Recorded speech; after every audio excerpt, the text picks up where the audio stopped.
He's crying. Marcus Wellington, the billionaire they call the Ice King, the man who built a tech empire that makes grown investors tremble, is on his knees in a $20 million penthouse, crying like his heart is being ripped out of his chest. It's 3:47 a.m. His hands are shaking. There's an engagement ring on the floor in front of him, the diamond catching the city lights filtering through the windows. And there's a note. Just 4 words in her handwriting. I can't do this. How did we get here? How does a man who controlled everything lose the only thing that ever mattered? But before I take you back to where this all started, if you're already hooked and want to see how this story ends, hit that like button right now, smash that subscribe button, and turn on notifications so you never miss a story like this. And drop a comment below. Where are you watching from? I love connecting with you all. Now, let me take you back to where it all began. 3 weeks earlier. To the interview that would destroy him in the most beautiful way possible. But first, you need to understand something. When Marcus was 8 years old, his mother, Margot, former supermodel turned fashion editor, sat him down in her pristine white living room. She showed him photographs from a charity event. One woman in particular, curvy, radiant, wearing a red dress. Margot's face twisted. That woman is everything you must avoid, Marcus. Curves mean lack of discipline. It means weakness. It means chaos. The women you allow in your life must reflect control, precision, excellence. She grabbed his small chin, her perfectly manicured nails digging in slightly. Promise me you'll remember this. Promise me you'll never let women like that into your world. He was 8, so he promised. And that promise became a prison he'd live in for 28 years. Fast forward. Marcus is now 36. Wellington Enterprises dominates the tech world. His office is a temple to control, floor-to-ceiling windows overlooking Manhattan, slate gray everything, not a single item out of place. No photos, no warmth, just power. And everyone who works there knows the unspoken rules. No lateness, no excuses, no emotions, and absolutely, under no circumstances, no curvy women in executive positions. It's whispered about in break rooms, debated at happy hours, but never openly discussed. Some call it preference. Others call it what it really is. Discrimination wrapped in designer suits. Your 11 a.m. is here, Rebecca. His assistant announces through the intercom. Marcus glances at the resume on his tablet. Sienna Brooks, MIT graduate, speaks 4 languages, spent 7 years saving a dying company and turning it into a Fortune 500 powerhouse. On paper, she's perfect. Send her in. The door opens. Time stops. If you haven't hit that like button yet, do it now because what happens next changes everything. And share this with someone who loves a good romance story. Now back to the story. She doesn't walk into the room, she transforms it. Sienna Brooks moves like someone who's never questioned whether she belongs, because she's always belonged everywhere she chose to stand. Her skin is deep mahogany, glowing like she's lit from within. A rose-colored wrap dress hugs curves that every lie Marcus ever believed screams at him to reject. But his body, his honest, traitorous body, leans forward before his brain can stop it. Mr. Wellington, she says, extending her hand with a smile that doesn't ask for anything. It simply is. He stands. Their hands meet. Hers is warm, firm, grounded. His pulls back like he's touched fire. Ms. Brooks, please sit. She settles into the chair with effortless grace, crossing her legs, meeting his gaze directly. No nervousness. No apology for existing. Just complete, unshakable confidence. He tries not to stare at the way her curls are swept into an elegant updo, at the subtle gold jewelry, at the way she fills the space with something he can't name. He fails completely. Your credentials are impressive. He manages, eyes dropping to the resume like it might save him. Why leave a senior VP role to interview as my executive strategist? She leans forward slightly. Because titles don't interest me anymore, Mr. Wellington. Mastery does. I've studied your company for 2 years. Your standards are brutal. Your expectations are impossible. And that's exactly where I thrive, in environments that demand everything. The answer is perfect, strategic, confident, slightly dangerous.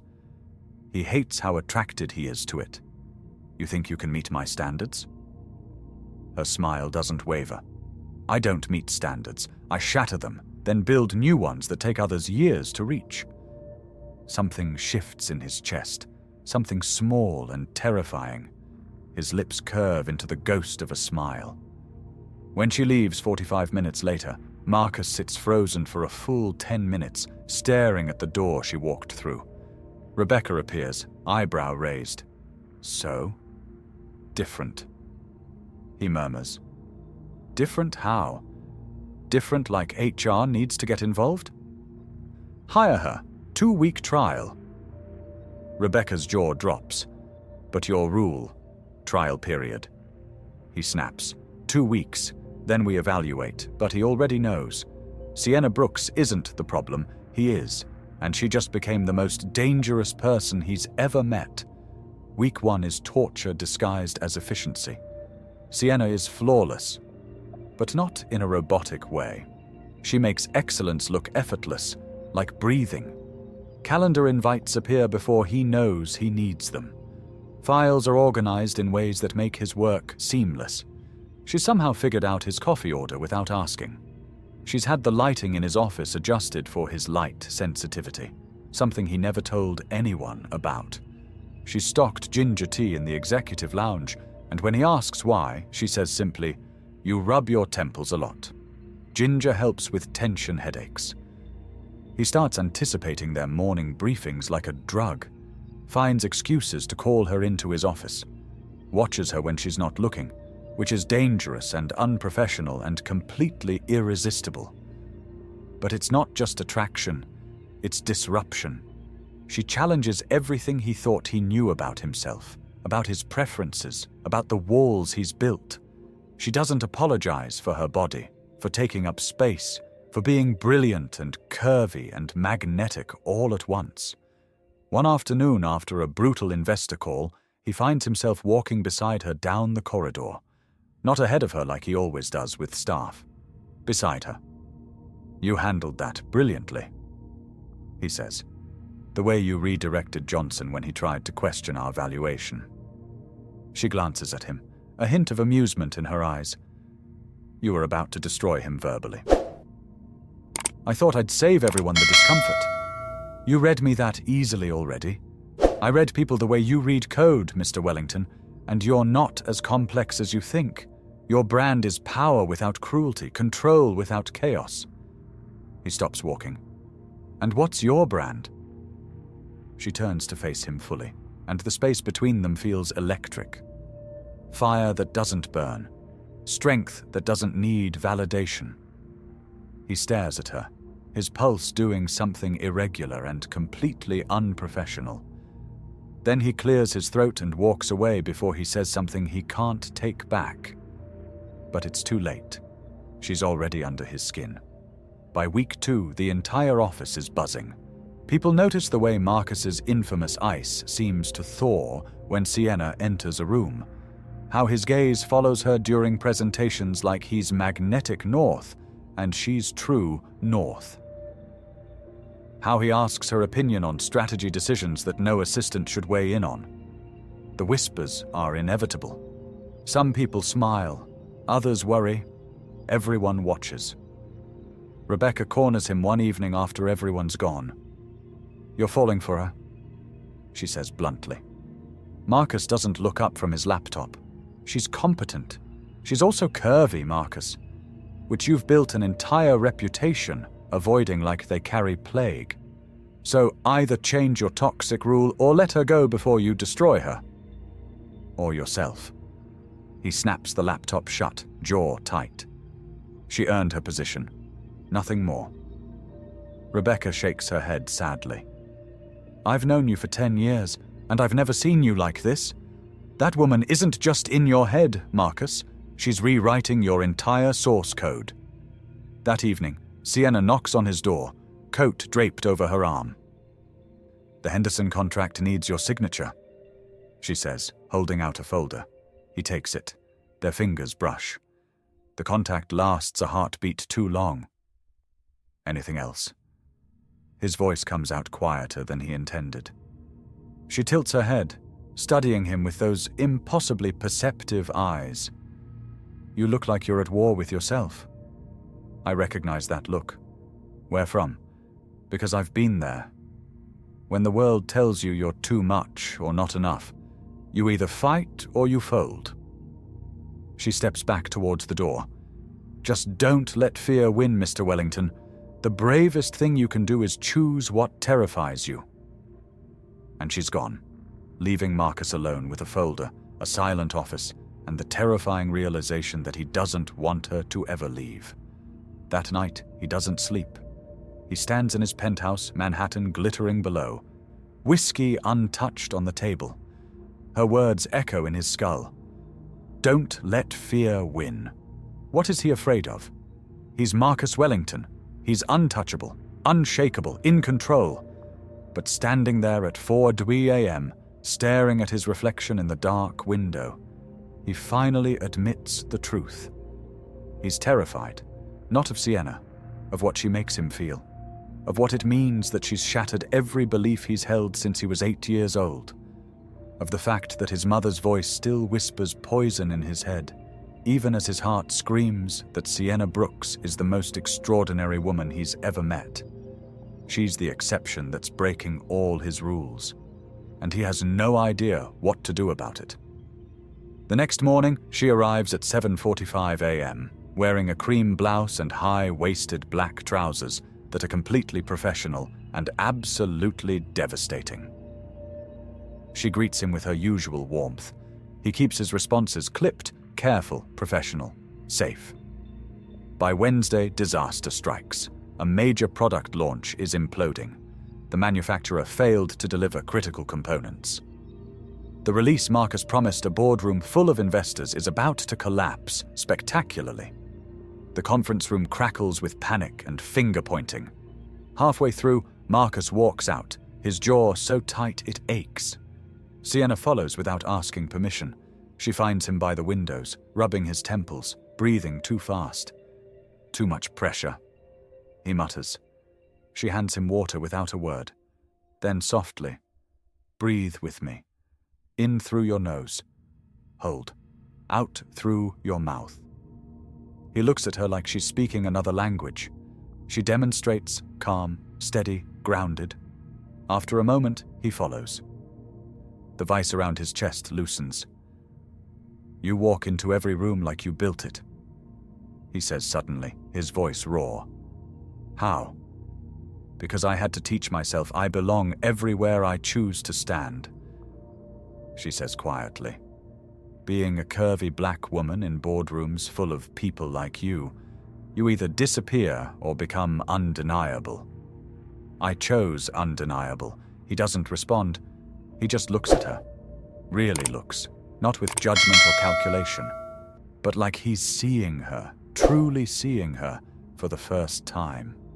That night they work late, fixing the crisis. The office is empty, the city dark outside. Sienna sits on the leather couch, heels off, legs tucked under her as she types.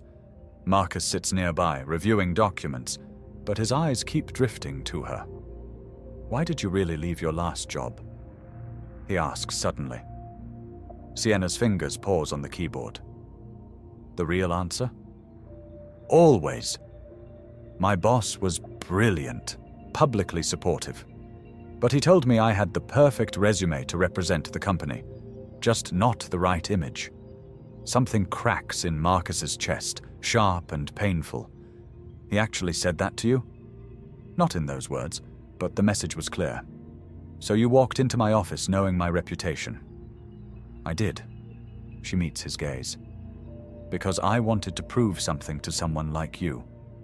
And maybe," her voice softens, "I hoped you'd surprise me." Have I? He asks, barely breathing. She smiles. You're getting there. He stands abruptly, pacing. Sienna. He starts, then stops. She waits, giving him space, patient as the ocean. I don't know what this is, he finally says. But it's crossed every professional line I have. I know, she says simply. And it's not what I planned. I'm not supposed to want someone like you. His voice drops to almost a whisper. Then maybe you should stop trying to be who you're supposed to be, she says, standing and gathering her things, and start being who you actually are. She walks to the door, then pauses. Good night, Marcus. It's the first time she's used his first name. It sounds like music and terror all at once. The next morning, her desk is empty. Panic hits him like a physical blow. Then he sees it. A note, folded neatly on her chair. His hands shake as he opens it. Mr. Wellington, you were right. This isn't professional anymore. So I'm removing myself from the situation before we both do something that damages us. Thank you for the opportunity. It taught me something important. Some walls are too high to climb, and some people are too afraid to open the door. Respectfully, Sienna Brooks. He reads it 3 times. The words blur. The office feels colder, like all the oxygen left with her. Wait, are you feeling this? Drop a comment and tell me, have you ever walked away from something because the other person was too afraid? I want to hear your stories, and if you're enjoying this, hit that subscribe button because it gets even more emotional. Now let's continue. Over the next 4 days, Marcus becomes a ghost. Cold, silent, vicious. But it's not power this time, it's pain. He snaps at minor errors, skips meals, works until 2 a.m. and still can't sleep. Rebecca confronts him Friday afternoon. You're destroying yourself. She quit. You let her walk away. She broke the rules, he says, his voice hollow. Rebecca's expression softens. No, Marcus. She broke through. Through your walls, through your fear, through every lie your mother ever told you. And instead of thanking her, you're sitting here bleeding out alone. Go find her. I don't know where she is. Yes, you do. You know everything about everyone. Go find her before it's too late. Sunday evening, Marcus sits on his terrace, scrolling through Sienna's LinkedIn profile like a man obsessed. Then he sees it. An event. Rise Up Gala, celebrating women of color in leadership. Keynote speaker, Sienna Brooks. Tomorrow night. His heart stops, then races. He makes one phone call. The gala is spectacular. Manhattan's elite packed into a glittering ballroom, champagne flowing, designer gowns everywhere. Marcus arrives in a charcoal suit, blending into the crowd, his eyes scanning, searching. Then the lights dim, and there she is. Sienna stands on stage in a deep emerald gown that looks like it was designed by someone who understood grace as a language. Her curls fall loose over her shoulders. The spotlight catches her, and she glows. When I walk into a room, she begins, her voice filling every corner. I don't bring just my body or the color of my skin. I bring my mind, my resilience, my refusal to shrink into shapes that were never designed to hold me. She pauses, and the room is breathless. The spaces that weren't built for me. They're better now, because I claimed them anyway, and I'll never apologize for taking up space I earned. The applause is deafening. Marcus can't breathe, can't move, can only stare. If this moment just gave you chills, smash that like button and subscribe right now. Trust me, you don't want to miss what happens next. Drop a comment. Where are you watching this from? Now let me show you what happens when he finally approaches her. Afterward, he waits at the bottom of the stage stairs. She descends, sees him, and stops. For a moment, neither speaks. You were right, he says quietly. About everything. About me. About fear. about who I was trying to be. She folds her arms, cautious. So who are you now? He reaches into his jacket. This should have gone through proper channels. It's an offer. For what? Vice President of Innovation. Full authority. Full salary. Full respect. She doesn't speak for a long moment. What makes you think I'd accept? Because you weren't just the exception to my rules, Sienna. You were the lesson, and I finally learned it. Her lips curve slightly. I'll think about it. She makes him wait. 6 days. No calls. No texts. No emails. Marcus checks his phone every 5 minutes like a teenager. On day 7, he finds a cream envelope on his desk. His hands tremble opening it. Mr. Wellington, I don't want a title created out of guilt. I don't want a position designed to ease your conscience. I want to know something. If I never walked back into your world, would I still matter to you? Would you still think of me? Would you miss me for who I am, not what I represented? Because if the answer is anything less than yes, then we have nothing more to discuss. SB. He stares at the words. Every memory crashes over him. Her laugh during late-night work sessions. Her voice challenging him in meetings.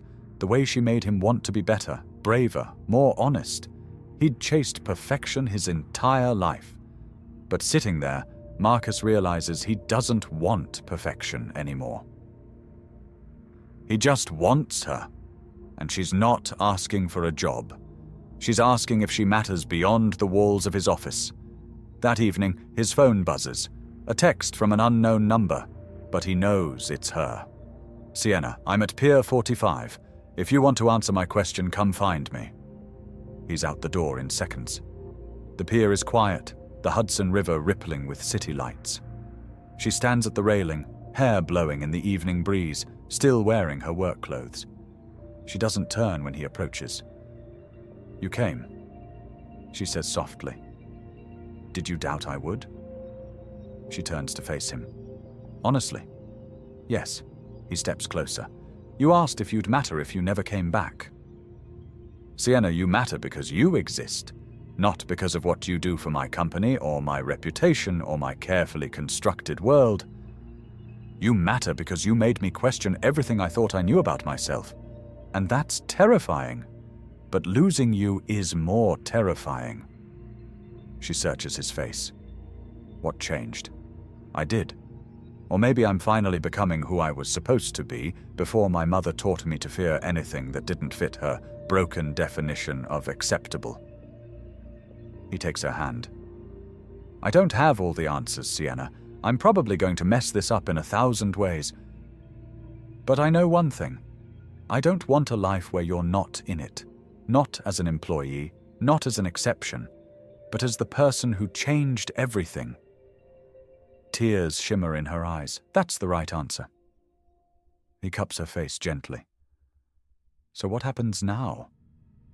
She smiles through tears. Now you take me to dinner, and we figure out the rest as we go. 6 months later, Wellington Enterprises makes headlines. Marcus Wellington appoints first woman of color to executive leadership team. But that's not the real story. The real story is happening in the Hamptons, Marcus's beach house, the one place he's always felt safe enough to breathe. They're standing on the porch, barefoot, watching the sunset paint the ocean in shades of gold and crimson. This is where I come when the world gets too loud, Marcus says. Sienna leans into him. It's beautiful. Not as beautiful as you. She laughs.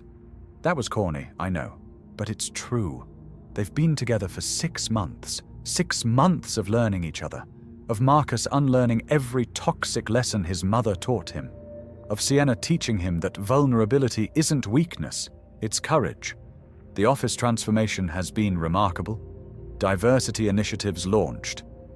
Mentorship programs for women of color created. Company culture shifting from fear-based to purpose-driven. And for the first time in Wellington Enterprises history, they're named one of the best places to work in America. But more than any business success, Marcus has learned something infinitely more valuable.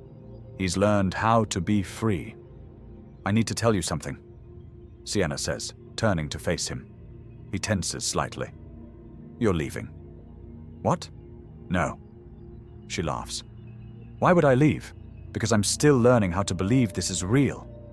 She takes his face in her hands. "Marcus Wellington, I'm not going anywhere. But I do need to tell you something." She pauses. "I love you. Not the version of you that you show the world. I love the man who stands here barefoot, scared, imperfect, trying. That man is my favorite person in the world."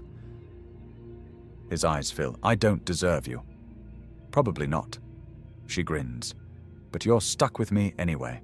I love you, Sienna. I love you so much it terrifies me." "Good. Love should be a little terrifying." 1 year later, the same porch, the same ocean. But everything is different. Marcus holds a small velvet box, his heart hammering. Sienna stands a few feet away, watching the waves, unaware. He clears his throat. She turns. He drops to one knee.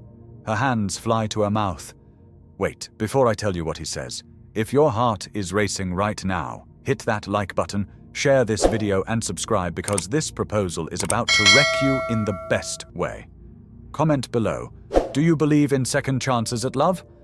Let me know." Now, here's what he says.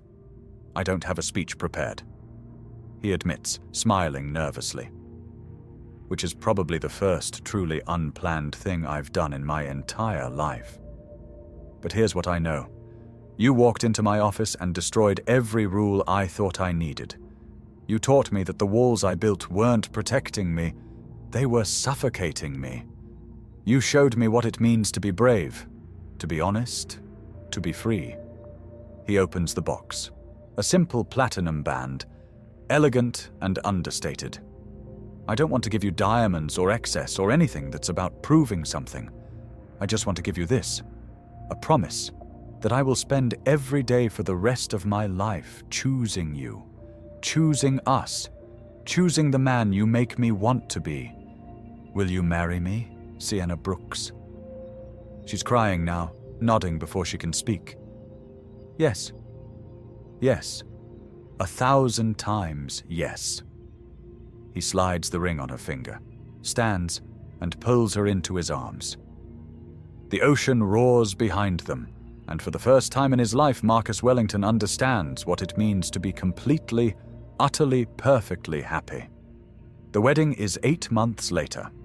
They chose the Amalfi Coast, cliffs and lemon blossoms, and endless blue ocean.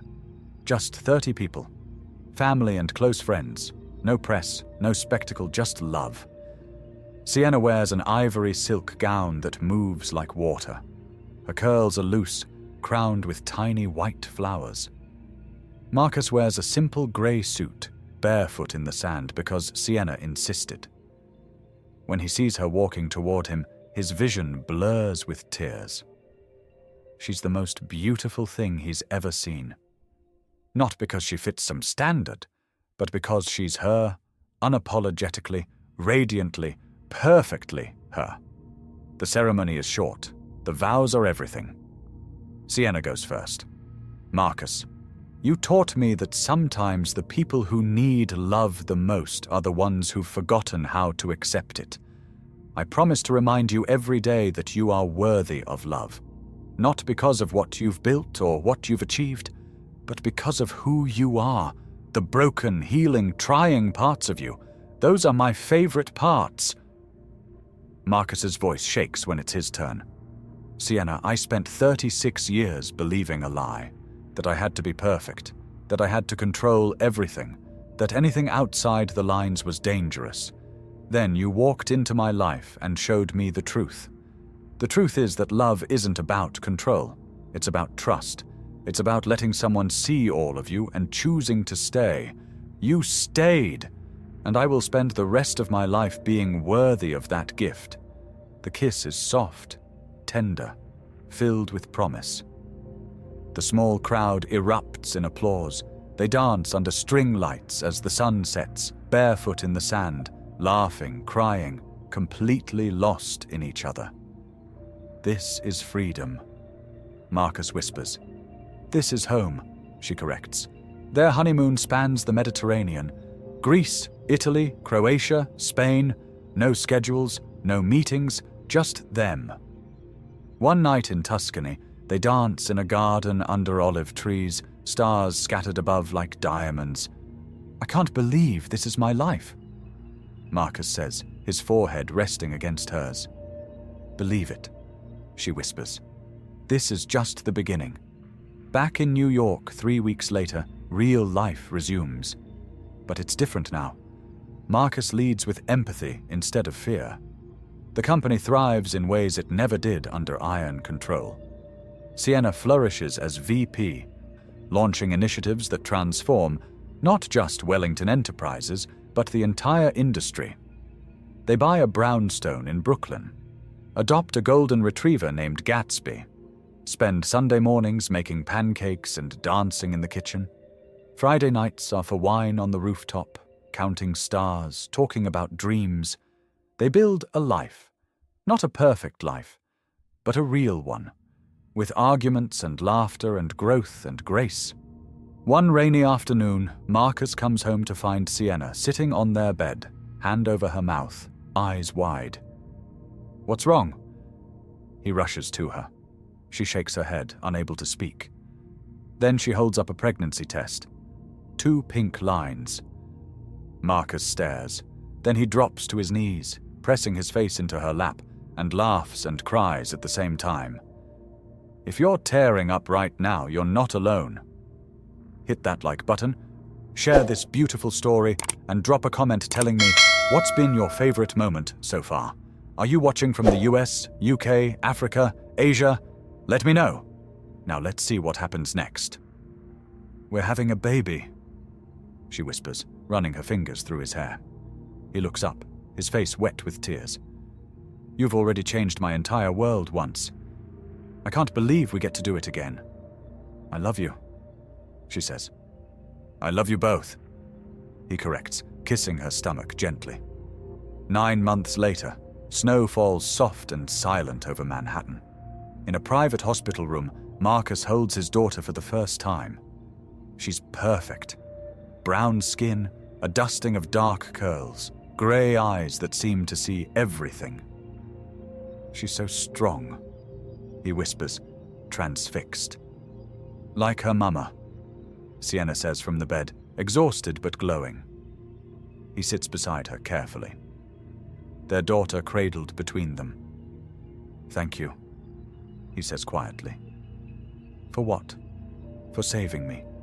For teaching me. For loving me when I didn't know how to love myself."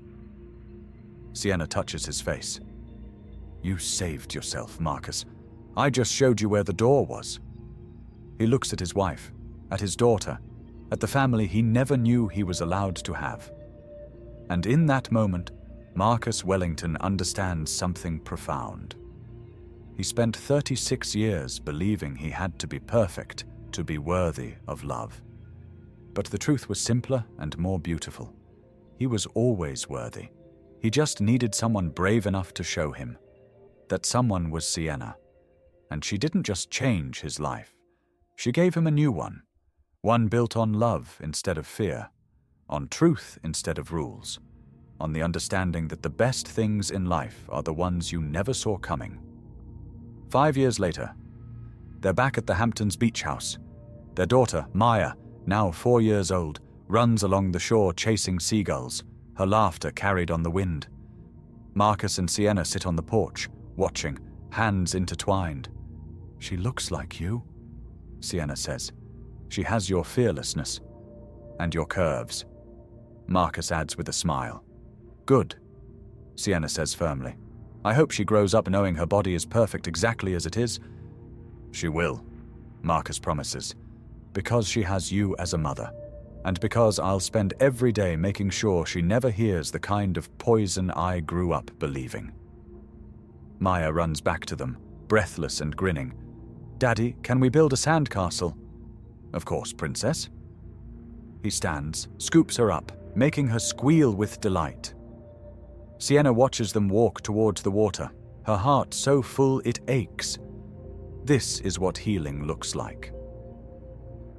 This is what love looks like. A man who broke free from his past, teaching his daughter that she never has to break herself to fit anyone else's expectations. That evening, after Maya is asleep, Marcus and Sienna stand on the porch again, the stars infinite above them. "Do you ever think about that day I walked into your office?" Sienna asks. "Every day," he admits. "What do you think about? How terrified I was. How much you disrupted everything. How grateful I am that you did." She leans her head on his shoulder. "Me too. Because you weren't just the exception to my rules, Sienna. You were the truth I was too afraid to see. That real beauty isn't about control or perfection. It's about authenticity. Courage, the bravery to take up space and refuse to apologize for it." She smiles in the darkness. "That might be the most romantic thing you've ever said to me." He turns to face her, cupping her face in his hands. "I love you. I love the life we built. I love the man you helped me become. I love you," she whispers back. "Forever." And there, under stars that have witnessed countless love stories, Marcus Wellington finally understands. He spent most of his life following rules that nearly destroyed him. But love, real love, doesn't follow rules. It breaks them, rewrites them, renders them meaningless. Sienna didn't just walk into his office that day. She walked into his soul. And she made it her home. Thank you so much for watching this story. If Marcus and Sienna's journey touched your heart, if it made you believe that people can change, that love can heal even the deepest wounds, then please hit that like button right now. Subscribe to this channel for more heartwarming love stories that celebrate real people with real struggles, finding real happiness. And turn on that notification bell so you never miss when I upload a new story. Drop a comment below and tell me, what moment in this story hit you the hardest? Was it when Marcus broke down? When Sienna walked away? The beach house confession? The proposal? I read every single comment, and I love hearing from you. Share this video with someone who needs to hear that they are worthy of love exactly as they are, because that message, that truth, might just change their life the way Sienna changed Marcus's. Until next time, remember, the best love stories aren't about perfection. They're about two imperfect people refusing to give up on each other. With all my love, whispers of romance.